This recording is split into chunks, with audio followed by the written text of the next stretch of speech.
Okay, hatid lang natin yung anak natin. Tapos punta tayo kay Pres. Papa full PMS tayo. Ewan ko kung papalitan yung ano, coolant. Wala tayong dalang coolant eh. Or kung required na papalitan. Kasi okay pa sa akin yung coolant eh. Namamatayan tayo. Nakita nyo yung mga ibang videos natin. Parang madalas tayo mamatayan na.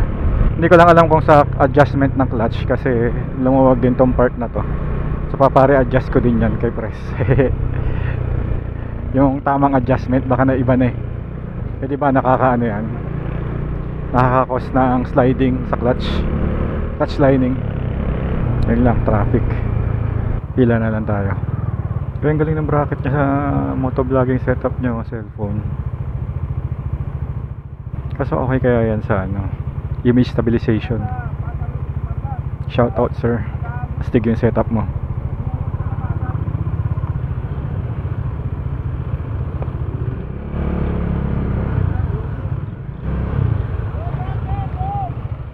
Dali lang.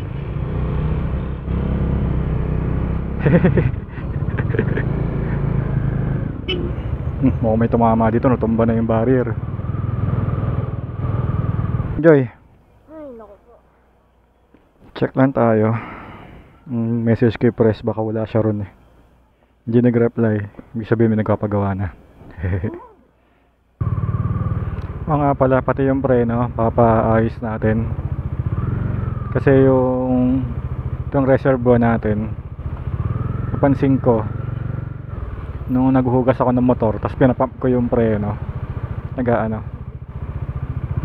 may lumalabas na hangin. So tingin ko nawawala yung pressure kada pa preno kasi lumalabas yung hangin. Yun rin pala, buti na alala ko.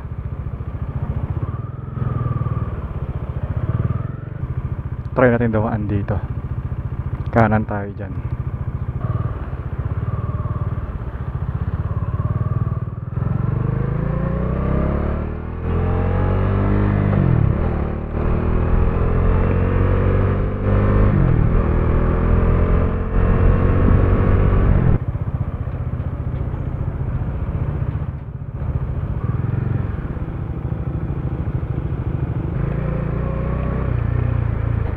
Tapos yun na tayo diretso dyan, kakaliwa na tayo dito.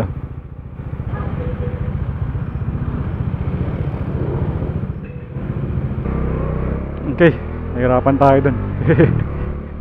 Walang una, di natin alam kung pwede ko maliwa.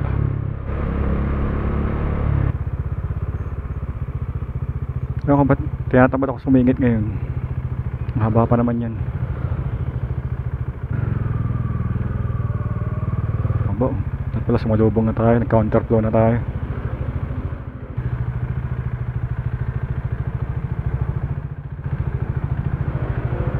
Kabado, di marunong sumingit. Mali yata yung desisyon natin na dito tayo dumaan. Ang traffic.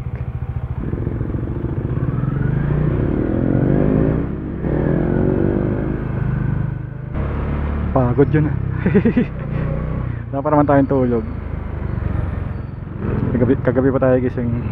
Gati natapos tayo. Nakalib tayo pero nag-online tayo. Bumalik na yung dalawang trabaho na iniintay ko.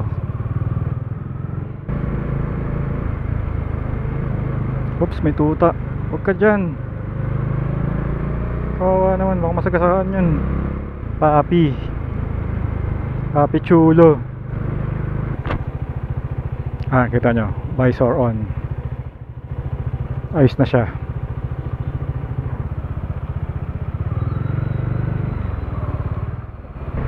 Yun, hangin, sarap.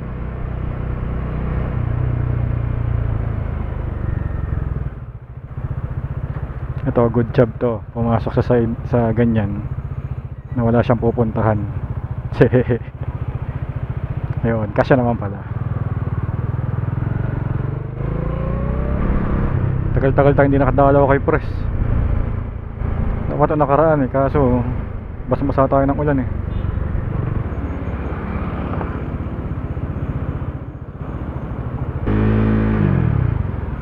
Nakita nyo yun? Tinaasan ko yung RPM kasi baka mamatay, ang bilis nung parating. Minsan kasi namamatayan tayo pagka paliko.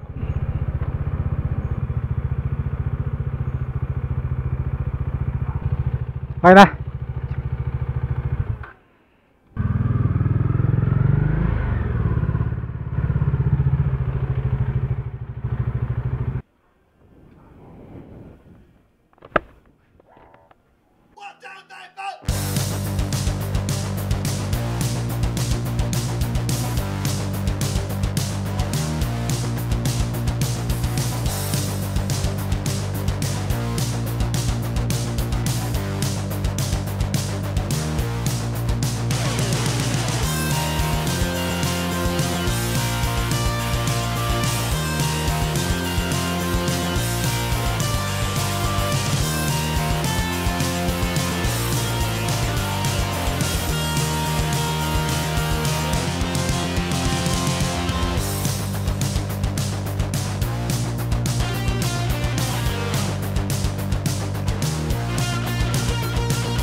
Pops, nauna na sa inyo. Ay, sige. Thank you, thank you. Ingat. Ingat, ingat. Mamaya. Orly. Pops. Okay, so nakapagpagawa na tayo kay Pops Press. Kay Press JC. Okay, nagpagawa tayo. In-adjust yung timing chain. Nabawasan yung ingay niya. Tensioner, ganun. Hindi ko alam eh. Kaya ng fuel filter, air filter. Tsaka syempre yung mga basic na ano, PMSK press, kadena, nilinisan, nilub. So, yun nga, gumanda na ulit yung takbo niya. Malaking bagay yung in-adjust yung ano, timing chain ba yun? Kasi parang nawala yung tikitik na tunog. May epekto yun eh. Parang gamaneho kapag naririnig mo yun ng konti. So, maabot ng 2.8 lahat-lahat. So, mura talaga kay Press. Ang daming ginawa. Pati yung pairings, inayos maigi. Yung natanggal ko. Hindi ko natanggal, lumuwag lang. Kasi doon ko siya hinahawakan minsan pag binubuhat ko. Umangat tuloy, ayun tuloy. Ayun lang ginawa, alam ko eh. Yung in-adjust yung timing chain ba tawag doon, tsaka yung tensioner. Fuel filter, air filter. Tsaka yung ano pala, inline fuel filter. Kalimutan ko yung tawag eh. Basta yun, inline nga yata. Inline fuel filter. Tapos pati pala yung o-ring dun sa lagayan ng oil filter. Nalitan din, nakita ko eh. Ano pa ba? Yun lang yata. Tapos sabi ni Press, sa 50k yung sa FI cleaning. Hindi rin tayo nagpalit ng ano, ng coolant. Kasi okay pa yung coolant ko eh. Gusto ko siya eh. Hindi siya nainit. Pero itong susunod na change oil natin, hintayin natin lumabas yung ano, 5k. So 45 ngayon, nasa 50. Tignan natin kung okay pa rin yung oil. Kasi okay sa akin yung oil eh. every 3K tayo. So tingnan natin kung kaya ng 5K, kung ganun pa rin. Sinilip na ni Pres yung timing chain kasi siguro narinig niya nang dumating ako. Eh sabi niya silipin nga natin yung timing chain kasi maingay. Sabi. Ayun. Hindi tayo nagpalit ng tensioner kasi nagpalit na pala tayo ng nakaraan. Kalimutan kong banggitin na bago-bago pa yung tensioner natin. Tapos yung fuel filter natin, yung parang napkin. Yung parang whisper. Itim na itim. So ibig sabihin, sabi nga ni Pres, ibig sabihin, nagawa niya yung trabaho niya. Uy, may nakababang wire. May kuryente yan. So di ba ang daming ginawa? Tapos 2.8 lang. Sa yun, kaya sa mga taga-Cavite, pwede nyo dalawin si Pres. Pero tumaas daw yung mga pyesa ngayon, sabi niya. Nagtaas si Kawasaki. Bukas yung box nito. Baka hindi niya masara. Gusto ko sana sasabihan kaso baka sabihin niya pakilamero ka. Baka talagang iniwan niyang bukas. Kasi hindi niya masara kasi nandun yung helmet. Kasi hindi okay kasi po, pag nalulubak pumapalo-palo yung takip, di ba? Baka mas mapuwersa yung pivot, yung tawag dito, yung bisagra. Tapos yun dito sa may tawag dito, sa reserva ng preno, mukhang normal naman daw sabi ni Pres kasi talaga may butas talaga siya. Kasi isang motor natin may ganun din. Kaso yung isang motor natin nalabas yung ano yung brake fluid kaya kinabahan ako dito. Pero hindi naman nalabas yung brake fluid dito. Okay, so yun lang update ko sa inyo. Update ko kayo ulit pagka may ginawa. Pero matagal-tagal pa siguro yun. Okay, thank you naman din sa suporta. Hanggang sa muli. Bye-bye.